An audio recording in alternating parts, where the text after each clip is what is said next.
We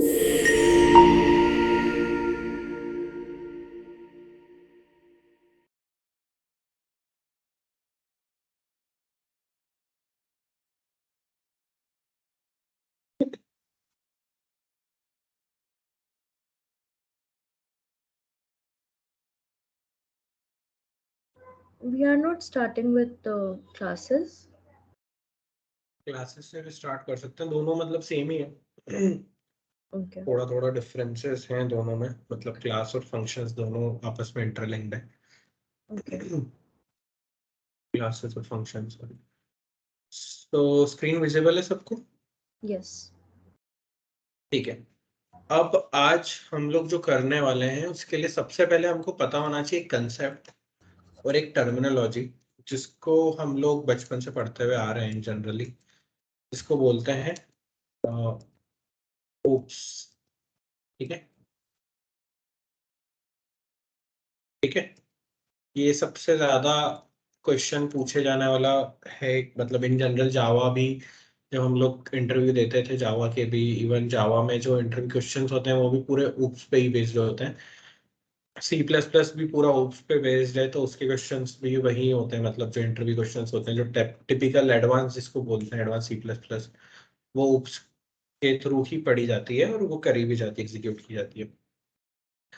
अब सबसे पहले हम लोगों को समझना पड़ेगा इसका फुल फॉर्म क्या होता है। इसका फुल फॉर्म होता है ऑब्जेक्ट ओरिएंटेड प्रोग्रामिंग। ठीक है, प्रोग्रामिंग की स्पेलिंग सही है, गलत है? प्रोग्रामिंग। ठीक है, ऑब्जेक्ट ओरिएंटेड प्रोग्रामिंग। अब क्या होता है oops?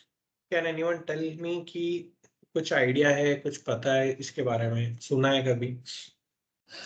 Yeah, so I think object-oriented programming is just the opposite of procedure-oriented programming that we used to have.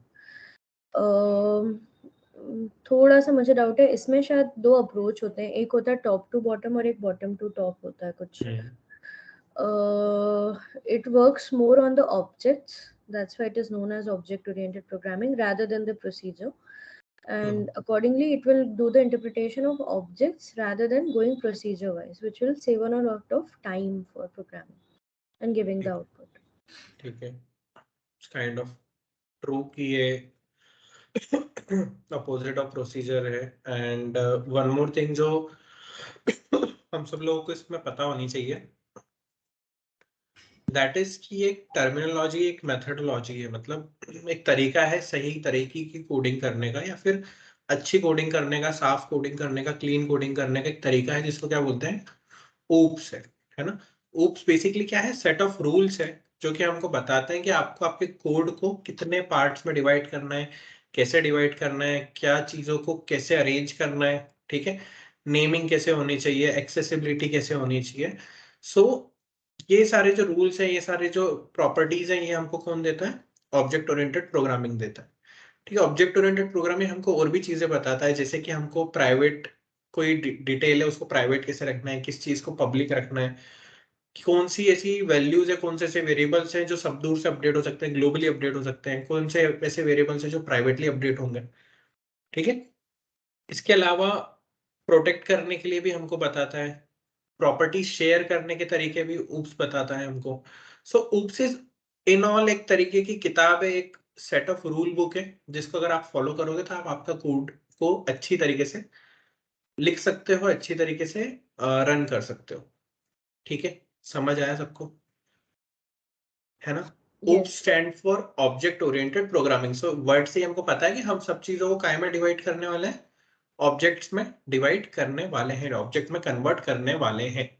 ठीक है, अब इन जनरल अगर अपन पाइथन की बात करें तो Python is completely object based programming language. Python में हर कुछ क्या होता है? ऑब्जेक्ट ही होता है। जैसे हमने लिस्ट डिफाइन करी थी, देखो मैं बताता भी हूँ, मैंने एक लिस्ट बनाई थी, जैसे कि li इक्वल्स टू 10 20 30 50। ठीक है, इसको मैं रन करता हूँ जब, और इसका टाइप फाइंड आउट करता हूँ। ठीक है, टाइप ऑफ li मतलब क्या निकलेगा इससे? डेटा टाइप फाइंड आउट होगा हमको। क्या है यहाँ पे लिखा हुआ? Class list. क्लास लिस्ट, ठीक है। So everything in Python is class based only, मतलब ऑब्जेक्ट बेस्ड ही है सब कुछ ऑब्जेक्ट है, ठीक है। इवन आप कुछ और भी डिफाइन करो, आप वेरिएबल डिफाइन करके देखो, जैसे कि मैंने a इक्वल्स टू 10 लिखा, इसका अगर मैं निकालूं तो भाई क्या आना चाहिए int कि क्लास इंट आएगा, class int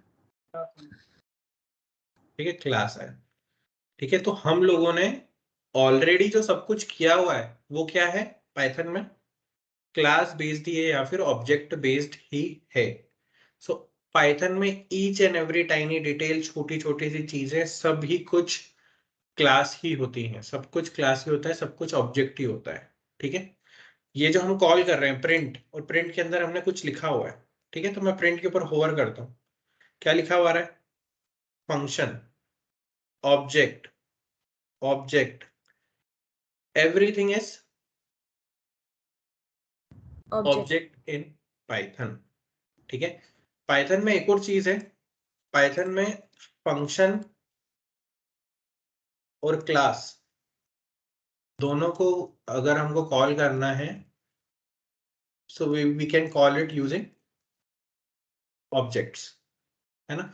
तो जो उसका रनिंग पॉइंट होता है, जहां से वो रन होता है, जहां से वो कॉल होता है, वो क्या होता है, ऑब्जेक्ट होता है। जैसे कि प्रिंट फंक्शन है एक, वो यहाँ से कॉल हो रहा है, तो this is the object of print function, ठीक है।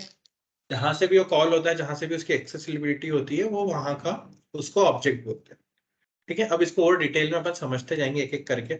सबसे पहली चीज तो हमको ऑब्जेक्ट ओरिएंटेड प्रोग्रामिंग की रिक्वायरमेंट ही क्यों पड़ी, कोई बताएगा। I think speed, secondly code readability, um, third is I think efficiency of code.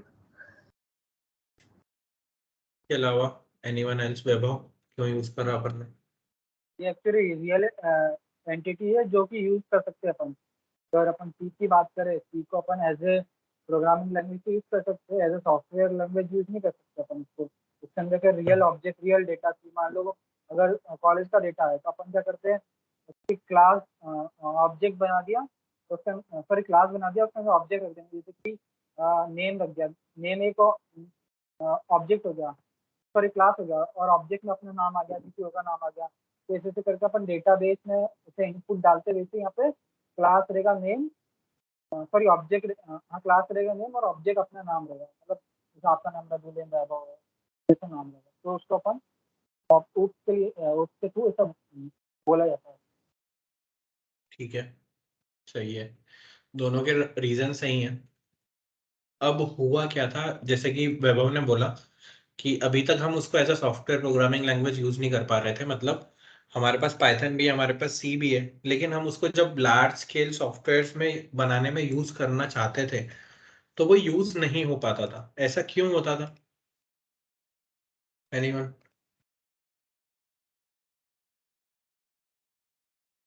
Can you repeat देखो the question? देखो देखो देखो, सबसे पहली चीज जो है, सबसे पहली चीज द इनिशियल पॉइंट, कि सॉफ्टवेयर डेवलपमेंट क्या है, कोलैबोरेटिव फील्ड ऑफ वर्क है, या फिर फील्ड ऑफ डेवलपमेंट भी अगर अपन बोले, तो हम अकेले खुद पर्सनली कोई सॉफ्टवेयर बिल्ड नहीं कर सकते, या हम कोई बड़ी प्रोडक्ट नहीं बिल्ड कर सकते, वी नीड अ टीम, ठीक है। बनाते हैं लोग, बट जब उसको ग्रो करने लगते हैं तब क्या होता है, बहुत सारे लोग उसमें काम करते हैं, ठीक है। पहली चीज तो ये है कि क्लास बेस्ड अगर हम प्रोग्रामिंग कर रहे हैं, ऑब्जेक्ट ओरिएंटेड प्रोग्रामिंग कर रहे हैं, तो मेरा बनाया हुआ कोई फंक्शनैलिटी किसी और को, किसी और पार्ट ऑफ कोड में उसको यूज करना है, so he can just call that particular part of the code और functionality using object oriented programming and can reuse it, ठीक है। सो जो फर्स्ट थिंग है, जो सबसे पहली फंक्शनैलिटी oops या ऑब्जेक्ट ओरिएंटेड प्रोग्रामिंग हमको प्रोवाइड करती है, उसको क्या बोलते हैं, रीयूजेबिलिटी, ठीक है। कि हमारा कोड रीयूजेबल होना चाहिए। जब मैं कोड बनाने लगूं तो ऐसा नहीं होना चाहिए कि सेम सेट ऑफ कोड को मैं बार बार रिपीट कर रहा हूं, या मेरे को बार बार बनाना पड़ रहा है। तो first of all oops provide us reusability. Second, एक तो हमको कोलैबोरेशन भी करना होता है, ठीक है। तो कोलैबोरेशन जब करना है तो मेरा लिखा हुआ कोड हर किसी को समझ आना चाहिए। या फिर एज एन कंपनी में अगर अपन बात करते हैं तो आप लोग जैसे टीसीएस में हो, सुरभि इम्पेटिस में, सो एक ही सॉफ्टवेयर पे आज की तारीख में कितने सारे लोगों ने काम किया होगा, ठीक है। हर साल नई ज्वाइनिंग्स होती हैं, हर साल कोई उस नया बंदा आता है जो कि उस कोड पे काम करता है, सेम ही कोड पे, और फिर वापस से नई कंपनी में चले जाता है, ठीक है। तो ये जो स्विच होता है, अगर हमारा कोड स्टैंडर्डाइज नहीं होगा, स्टैंडर्ड से नहीं बना हुआ होगा, तो हमारा कोड क्या होगा, ऐसे जब फ्लो बढ़ेगा, जब हायरार्की नीचे एक के बाद एक के बाद एक के बाद एक जूनियर्स आते जाएंगे, सीनियर्स आते जाएंगे, सेम ही कोड बेस पे काम करे जा रहे हैं, ठीक है। तो उनको समझ भी आना चाहिए, उनके पास रीडेबिलिटी भी होनी चाहिए, ठीक है।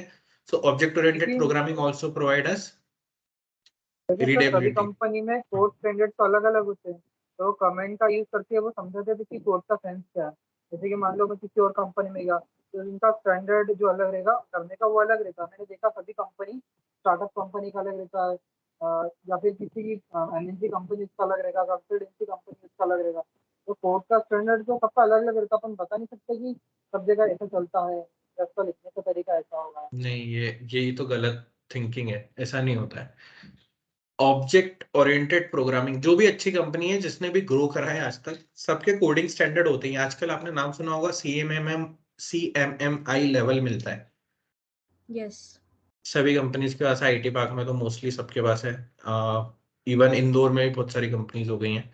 इवन आप टीसीएस में काम करते हो तो आपका कोड रिव्यू होता है जाने से पहले, ठीक है। तो कोड रिव्यू का जो पूरी फंक्शनैलिटी है जो करते हैं, उसका पूरा जो यूसेज है वो इसीलिए है कि आपका कोड एक पर्टिकुलर स्टैंडर्ड का हो। तो जो भी अच्छी कंपनी है, स्टार्टअप्स की बात नहीं कर रहा हूँ, स्टार्टअप्स में तो ऑब्वियसली इतना पॉसिबल हो भी नहीं पाता इनिशियली कि आप बहुत मेंटेन करके चलो। जैसे हम लोगों के साथ भी, हम लोग टेक्सोल्वो में डेवलपर्स आते हैं तो उस स्टैंडर्ड के भी नहीं आते, पहली बात तो, कि बहुत ज्यादा उनको ऊप्स पता हो शुरू से और उनको स्टैंडर्डाइजेशन पता हो। तो ये सारी चीजें हमको सिखाई जाती है पहले कि ऐसे ऐसे कोड लिखना है, ये डूज है, ये डोंट्स है, ठीक है। तो उन्हीं सेट का एक रूल है ऑब्जेक्ट ओरिएंटेड प्रोग्रामिंग के, आप उसको अगर फॉलो कर रहे हो तो ऑब्वियसली आपका कोड का स्टैंडर्ड ऑलरेडी अच्छा हो चुका है, अच्छा है, ठीक है।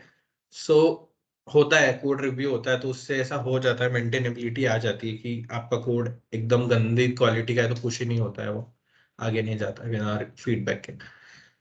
इसके बाद जो एक और चीज जो है जो ऑब्जेक्ट ओरिएंटेड प्रोग्रामिंग प्रोवाइड करती है, तो इसको बोलते हैं सिक्योरिटी, ठीक है। सो ऑब्जेक्ट ओरिएंटेड प्रोग्रामिंग की एक प्रॉपर्टी होती है जिसको बोलते हैं इनकैप्सुलेशन, ठीक है। इनकैप्सुलेशन का जो पूरा काम है वो ये है कि कौन सा पार्ट ऑफ कोड मुझे हाइड करना है और कौन सा पार्ट ऑफ कोड मुझे पब्लिकली शो करना है, ठीक है। मान लो आधार कार्ड नंबर मेन भोपाल से ही अपडेट हो सकता है, जहां भी उसका एक मेन सेंटर है वहीं से अपडेट हो सकता है।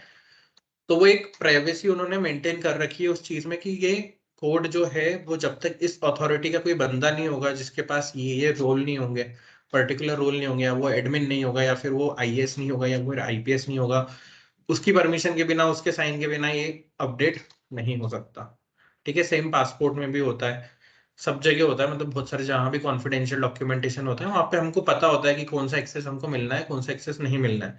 कंपनीज में भी देखोगे तो एचआर के सबके पास एसएपी वगैरह के आजकल सॉफ्टवेयर से ऑटोमेशन है सभी कंपनीज में।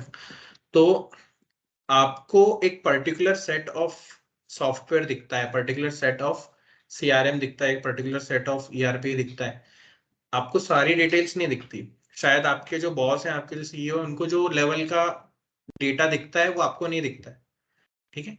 सो ये सारी चीजें किससे पॉसिबल होती है, इनकैप्सुलेशन से। यही सारी चीजें, data hiding, data processing, data किसको दिखाना है, किसको नहीं दिखाना है, किससे हाइड करना है, ये सारी चीजें भी कौन हमको प्रोवाइड करता है, ऑब्जेक्ट ओरिएंटेड प्रोग्रामिंग प्रोवाइड करती है, ठीक है। सो एक छोटा सा ओवरव्यू लिख लेते हैं कि क्या क्या हमको प्रोवाइड करने वाली है ऑब्जेक्ट ओरिएंटेड प्रोग्रामिंग। एक तो हमको इनहेरिटेंस प्रोवाइड करता है, ठीक है। इनकैप्सुलेशन प्रोवाइड करता है, और क्या करता है, एब्स्ट्रैक्शन प्रोवाइड करता है, पॉली और प्रोवाइड करता है, और कुछ होता है। हाँ सर, एक और एक नाम याद नहीं आ रहा। हम्म एक second। आवाज नहीं है आपकी मेरे को। नहीं, याद नहीं आ रहा सर। इतने ही होते हैं पाइथन। स्कोप में तो यही प्रॉपर्टीज है क्या? स्कोप आई थिंक, पर स्कोप तो एनकैप्सुलेशन के अंडर ही आएगा ना। हाँ, वो बहुत सारी चीजें होती हैं, कंस्ट्रक्टर वगैरह भी पढ़ेंगे, मेथड्स पढ़ेंगे, बहुत सारी चीजें होती हैं। बट इन जनरल ये 4 प्रॉपर्टीज होती हैं ऑब्जेक्ट ओरिएंटेड प्रोग्रामिंग की, ठीक है, जो कि हमको एक एक करके पढ़नी भी है और समझनी भी है। ठीक है, सबसे पहले अपन आते हैं क्लासेस पे। सबसे पहला पॉइंट है कि Python classes provide the functionality to bundle data and functionality together. In Python, creating a new class creates a new object, following the concept that everything in Python is an object. Python classes could also have methods to update their states and functionality. In general, Python functions are used as method. To define a class in Python, you just have to write class keyword followed by the name. तो अभी अपन class पे नहीं आते हैं, अपन उसका जो basic part है, जो उसका फर्स्ट कोर पार्ट है फंक्शन, उसको पहले पढ़ते हैं, उसके बाद ही अपन क्लास पे आएंगे, क्योंकि फिर मिक्सअप हो जाएगा दोनों चीजें। ठीक है, सबसे पहले एक वर्ड सुना हमने जिसका नाम है फंक्शन। ठीक है, फंक्शन वर्ड से क्या समझ आ रहा है? व्हाट इज द सेंस, क्या आ रहा है senses? It is a block of code which we is serving some specific task. Block of code है, ठीक है। मैंने कोई भी एक फंक्शनैलिटी बनाई, जैसे कि मैंने लीप ईयर निकालने का एक कोड बनाया था, ठीक है, मैंने लीप ईयर बनाने का एक कोड बनाया था।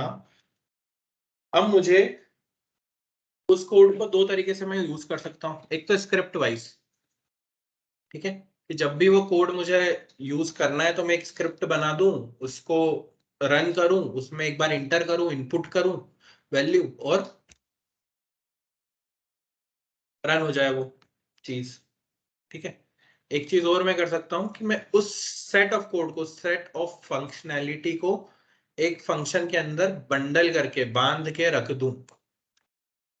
ठीक है, मुझे गाड़ी को स्टार्ट करना होता है तो मैं क्या क्लिक करता हूं, जो स्टार्ट की बटन होती है उसको अपन दबाते हैं, उससे क्या होती है, गाड़ी स्टार्ट हो जाती है। ठीक है, ऐसे ही कोडिंग में भी होता है कि जो जो चीज आपने एक बार बना दी है उसको आप एक बार बंडल करके उसको एक्सेसिबल बना देते हो। ठीक है, अब मैं उसका एग्जांपल देता हूँ सबसे पहले कि फंक्शन होते क्या है, डिफाइन कैसे करते हैं। ऐसा मान के चलो कि जो भी फंक्शनैलिटी आज तक हमने बनाई है, अगर उसको हमको एक फंक्शन के अंदर अगर हम बांध दें तो वो परमानेंटली, उसको हम कभी भी रीयूज कर सकते हैं, ऐसा मान के चलते हैं। सबसे पहले मैं डिफाइन कर रहा हूँ एक फंक्शन इवन ऑड का, बहुत छोटा सा फंक्शन है। अभी देखते हैं ना, फिर मैं एक बार इसको अच्छे से समझाऊंगा वापस से।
चलो, सबसे पहले हम लोग डिबग करना स्टार्ट करते हैं इस पूरे कोड को।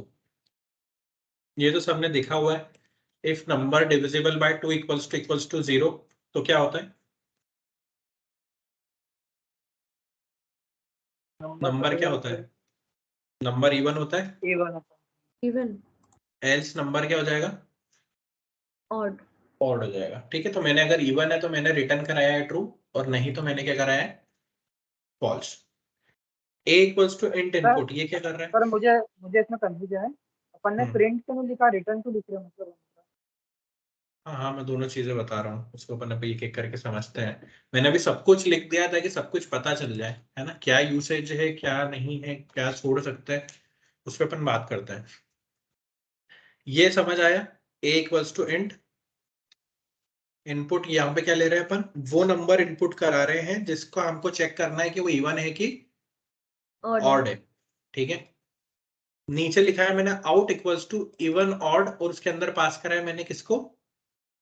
a को। और मैंने फाइनली एक आउटपुट जो कि इस फंक्शन का आउटपुट है, जो इस ऑब्जेक्ट का आउटपुट है, उसको मैंने यहाँ पे प्रिंट करा लिया है। ठीक है, अब सबसे पहले अपन सारी टर्मिनोलॉजी समझते हैं। डीईएफ क्या है? डेफ एक कीवर्ड है। ठीक है, जब भी मुझे कोई फंक्शन का नाम या फंक्शन डिफाइन करना है तो मुझे क्या लिखना पड़ेगा? सबसे पहले डीईएफ, डेफ। समझ आया? डेफ क्या है कि मैंने लिखा है मेरे फंक्शन का नाम। जैसे कि मैं इवन ऑड निकालने के लिए फंक्शनलिटी क्रिएट कर रहा हूं, तो मैंने लिख दिया इवन ऑड। ये जो वैल्यू मैंने अंदर ब्रैकेट के अंदर पास करी है, इसको क्या बोलते हैं? आर्ग्यूमेंट। क्या बोलते हैं? आर्ग्यूमेंट। ठीक है, जहां से फंक्शन कॉल होता है, जहां से फंक्शन कॉल होता है उसको बोलते हैं फंक्शन का ऑब्जेक्ट। ठीक है, इवन ऑड मैंने अंदर पास करा कि मुझे भाई ये ए नंबर है, उसको फाइंड आउट करके बता दो कि ये इवन है कि ऑड है। ठीक है, तो इवन ऑड वाला जो फंक्शन है वो कॉल करेगा उसकी फंक्शन की डेफिनेशन को। नम काय से रिप्लेस हो जाएगा? नम में किस चीज की वैल्यू असाइन हो जाएगी? ए की। ठीक है, if num percentile 2 equals to 0 तो रिटर्न होगा ट्रू। जो रिटर्न होती है वैल्यू, जो भी हम आउटपुट देना चाहते हैं, वो कहां पे स्टोर हो जाएगा? इस वेरिएबल के अंदर आके, जो कि हमारे ऑब्जेक्ट की इक्वल्स टू में लिखा हुआ है। जैसे ट्रू हुआ अगर, तो आउट के अंदर क्या स्टोर हो जाएगा? ट्रू। और अगर फॉल्स हुआ तो फॉल्स कहां पे स्टोर हो जाएगा? आउट के अंदर। समझ आया इतना सबको? यस यस एक बार चला के देखते हैं। इनपुट दिया मैंने 25, आउटपुट क्या है? फॉल्स। ठीक है, यहाँ पे मैंने 25 डाला, 25 की वैल्यू ए में असाइन हुई, ए की वैल्यू यहाँ पे आर्ग्यूमेंट में पास हो गई, कहाँ पे? नम के पास। ये नम पे हमने ऑपरेशंस परफॉर्म करे और रिटर्न क्या कर दिया? ट्रू और false according to the operations या फंक्शनैलिटी। जो भी ट्रू हुआ या फॉल्स हुआ वो कहाँ पे आके स्टोर हो गया? आउट के अंदर स्टोर हो गया, और फिर हमने प्रिंट क्या करा दिया? आउट करा दिया। समझ आया? इसमें ऑब्जेक्ट क्या है सेकंड लास्ट वाले में? ये पूरा ऑब्जेक्ट है कि क्या इवन ऑड से? ये आउट जो है तुम्हारा वो पूरा ऑब्जेक्ट बन गया, out equals to even odd. अगर मैं आउट हटा देता और सिर्फ इवन ऑड लिख देता तो ये भी ऑब्जेक्ट ही कहलाता। ठीक है, अब मैं तुमको एक चीज याद दिलाता हूँ, सब लोगों ने यूज करा है। रिटर्न ले गया, रिटर्न ट्रू फॉल्स का सेंस क्या है? आवाज नहीं आ रही वैभव तुम्हारी। हेलो, आ रही अभी? हाँ, आ रही है। बोल रहा हूँ कि रिटर्न ट्रू और रिटर्न फॉल्स को अगर अपन ने प्रिंट करा, रिटर्न किया कि क्या कर दूं? प्रिंट कर दूं? मतलब ये क्यों करा, ये पूछा। रिटर्न जब तक नहीं करोगे तब तक इसके पास वापस से कोई वैल्यू आएगी नहीं वापस रिटर्न में। तो अगर ऑब्जेक्ट में आउटपुट चाहिए तो रिटर्न लिखना पड़ेगा कीवर्ड। ठीक है, रिटर्न क्या करता है? ये वैल्यू को इसके अंदर स्टोर करा देता है। ठीक है, वैभव समझ आया? है ना? अगर रिटर्न के प्रिंट लिख दोगे यहाँ पे, प्रिंट फॉल्स, तो प्रिंट तो हो जाएगा लेकिन प्रिंट तो हो जाएगा लेकिन यहाँ पे कुछ नहीं आएगा। देखो रन करके देखते हैं। देखो ऑब्जेक्ट के अंदर क्या आया, नन आया। तो अगर ऑब्जेक्ट के अंदर कुछ चाहिए तो उसको क्या में रखना पड़ेगा, रिटर्न स्टेटमेंट के अंदर रखना पड़ेगा।